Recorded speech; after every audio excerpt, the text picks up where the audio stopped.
کہا جا رہا ہے کہ عافیہ صدیقی کے بارے میں بولیں۔ کیا بولوں؟ کیا کیمرے کے سامنے آ کر صرف دعائیں کروں؟ دعائیں تو خلوت میں قبول ہوتی ہیں۔ عوام نے اس بارے میں جو بولا، جو کہا، کبھی کوئی ٹرینڈ نہیں بنا، کبھی وائرل نہیں ہوا۔ امت اپنی مستیوں میں ہے، حکمران اپنے اقتدار کے جھولے میں ہیں۔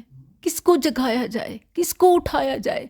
کوئی نیند سے اٹھنا نہیں چاہتا، کوئی جھولے سے اترنا نہیں چاہتا۔ امت مسلمہ کی یہ یتیم بچی کہ جس کے ایک نہیں کئی برا سہا ہیں مگر کوئی اور نہیں کرتا۔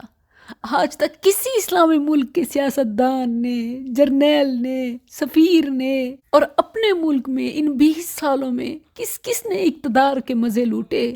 کوئی بھی عافیہ صدیقی کے کیس کا مدعی نہ بنا۔ یاد رکھیں، صلیبیوں کو دشمنی عافیہ سے نہیں، اس کے دین سے ہے۔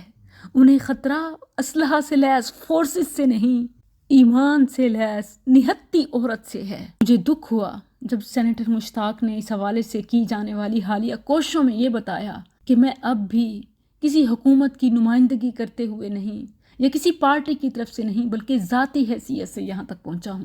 مطلب اب بھی کوئی ایون کریڈٹ بھی نہیں لینا چاہتا، بلکہ ڈرتے ہیں، بچتے ہیں، نہ اقدام اٹھاتے ہیں، نہ اٹھانے والوں کو اپریشیٹ کرتے ہیں۔